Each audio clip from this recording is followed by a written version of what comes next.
morning, good afternoon everyone. Nze Shamim Malende omubaka omukyalo wa Kampala era munnamateeka wa People Power.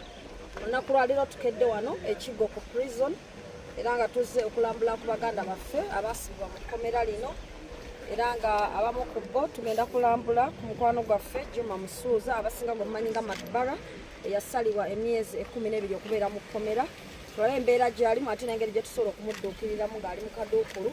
Era wano ekigo tulinawo ne bannaffe abalala bangi abakyawozesebwa emisango mu makooti era nga twagala okuba interviewinga okulaba ensonga zaabwe zituuse era nga kwana kuliko Angulibo Siraj, tulinako Andama Hamza, Godfrey Godfrey, Kizito Issa, Ratib Kasim ne Pastor Gordon Muzale n'abalala bangi.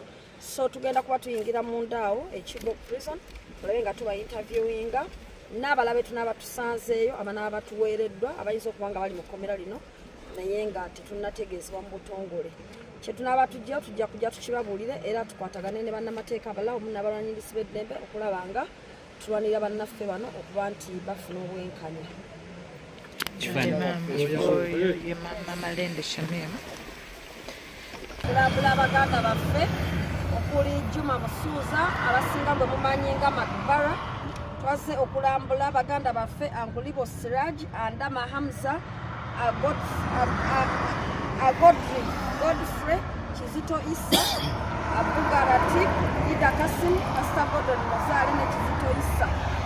Abantu bano bonna benjogeddeko 8 tusobodde okubasisinkana olunaku olwaleero ekigo wano mu prison gye bali era nga Madbara yasalirwa musango ogwa hate speech nasibibwa emyezi 12 nene batulako emyezi 10 era nga kati bamubalira emyezi 2 ekigwerayo abeere nga avuddeyo. Njogeddeko ne Madbara era nga ali mu mbeera teyeeyagaza naye nga tulina essuubi engeri gye yasalirwa essaawa yonna anaatera okufuluma naye akyetaaga obuyambi bwammwe n'okubeera nga mukulambula.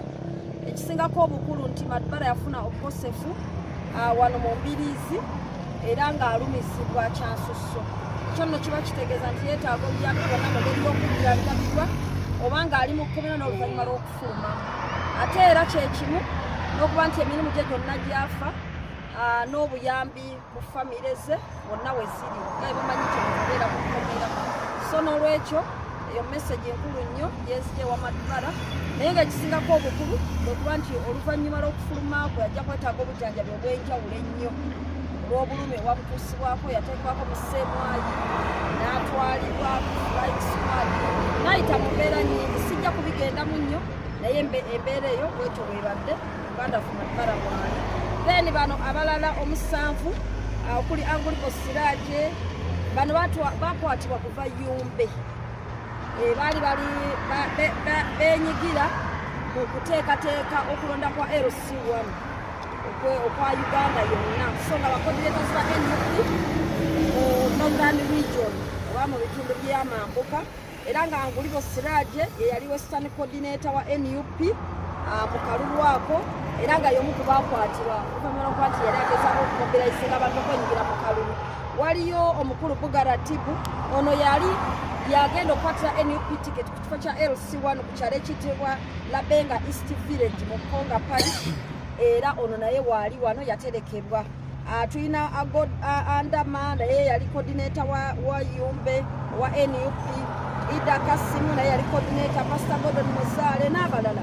Wabula Angulibo Siraj, Andama Hamza, Ratib ne Ida bakwatibwa bokka bana okuva Yumbe era ne baleetebwa naye baatuuka wano ne basangawo abalala be babagattako era nga bano be babagattako kuliko ono Godfrey, Kizito Issa ne Pastor Gordon Muzale tebabakwata nabo kubajjaimbe naye babasanga wano ne babagattako.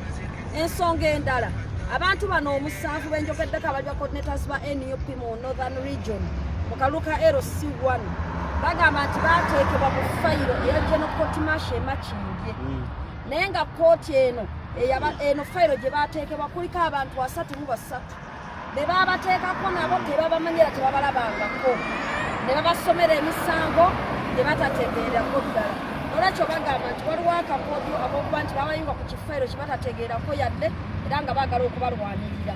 abantu bano 7 okuli okutandika nangolipo bonna ng'ojja ku Pastor Gordon Musaali baasibibwa mu mwaka ogwa 2024 mu Okitoba. Abane basibibwa mu 19th October ne 18th October zonna ku bbiri zakusokuba nga babasiba. Naye okuva ku olwo baakoma okujja mu kooti masho y'e Makindye nga 6 Novemba 2024. Kaka kati tebaddangamu kulabika mu kooti y'amagye, tebamanyi kiddako, tebalina na lunaku lwe banaddamu kubeera nga bawozesebwa. Supreme Court yali eragidde fayiro zonna eziri mu kooti y'amagye ziggibweyo ziteekebwe mu kooti za bulijjo. So akatyabaga kali awo nti kooti abavunaanyizibwa tebaagala kujja fayiro ziteeka mu kooti za bulijjo okozesa abantu ba bulijjo. Kyokka ne kooti nasho nayo teri kuteekawo nnaku z'omwezi kuwozesebwa bantu. Kitegeeza nti bano abantu bonna abali mu makomera olw'emisango gya kooti masho bali mu kuterekebwa mu bumenyi bw'amateeka. So tulina kwekwatira wamu ffenna okulaba nga tuvumirira embeera eyo. Ffe nga bannamateeka nze nga Shamim Balinda omulimu ogwange gwe ngenda okukola ngenda kumakinga sure nti nkolagana ne bannange tulabe first of all kyekiri ku kooti masho fayiro za transferring ebbaluwa zakuweebwa abantu n'ejjeno oba tezinnaba oba tebannaba tukoze ki okuyamba abantu bano fayiro zaabwe zisobole okubeera nga ziba activated. Kuba kati bali wano beebasa ekigo bali mu makomera ag'enjawulo naye tebamanyi ddidwe balidda mu kkooti, tebamanyi na misango mituufu kyegibavunaanibwa. So obuvunaanyizibwa bwange nga munnamateeka nga nkolagana wamu ne bannange bwe ngenda okutandikirako. Obuvunaanyizibwa obwokubiri bwakuba nti tufaayo ku famire zaabwe n'abantu baabwe abali ebweru okulaba nga tubatuukako buli ango yonna. So n'olwekyo njagala kwebaza abo bakikoze, njagala kwebaza ekibiina kya National Unity Platform na buli omu akoze buli kyekisooka okubanga alambula omuntu oyo oba famire y'omuntu oyo ali mu kkomera oba eyabuzibwawo oba eyattibwa kubanga ebyo bakyetaaganya. Abaana baabwe tebasoma, abamu balinamu challenges, abakyala abamu bali awo naye tebali kundabira ku abaami bali wano mu kkomera. So eyo challenge ebadde nkulu nnyo era nga yakubiri. Mpozi n'ekirala kwe kuba nti waliwo omuzeeyi waffe yali w'amaanyi nnyo mu Northern Region awo ku nsonga za NUP era nga muzeeyi oyo yafa. Omuzeeyi bamuyita muzeeyi Kaswa Kerire Azabu yafa. Naye ng'omwami oyo yakola kinene nnyo okugoba NRM mu West Nile eyo era n'amaanyi gonna agaliyo aga opposition gali ku mwami oyo naye bambi yava mu bulamu bw'ensi eno omwaka guno. So tufunye obubaka bungi okuva mu Northern Region okuba nti abantu abo beetaaga okubanga twongera okubanga tukwatagana nabo bulungi kubanga yali mpagi y'amaanyi mu kitundu ekyo. So twagala kuyisa wano era obubaka okusaasira famire okufiirwako omuntu oyo naffe twesaasire nga National Unity Platform okufiirwako muzeeyi ow'amaanyi bw'atyo. Tusaba buli abaasobodde atuukewo abalambuleko abantu ba famire ate n'abo bataddeyo kye bataddeyo nabo tubeebaza. Njagala kusemyeyo nga ndebaza omukulembeze waffe President kubanga abasibe era bawumpadde obubaka nti President mutwebalize Kyagulanyi Ssentamu tiyabala okutubeererawo buli kibeerawo eddoboozi n'ali raisinga ate n'okutulambula n'akola ki n'atulambula n'okwebaza buli muntu yenna akwata mu kyasobodde n'abeerawo abantu bano okwebaza mu media fraternity okulinnyisa amaloboozi g'abantu bano abanyigirizibwa. N'olwekyo obubaka bw'enzijeyo mwenna babatumidde naye nga bakyali bagumu babagamba nti emisango mugiwetege. Ffe nga balooya tugenda kukola ogwaffe. Tuyanza nnyo Honorable Shamim Malende Mama Kampala aliyo ateera ddako olunaku olwaleero akyaliddeko abasibe baffe abali ekigo. Embeera Madubara gyali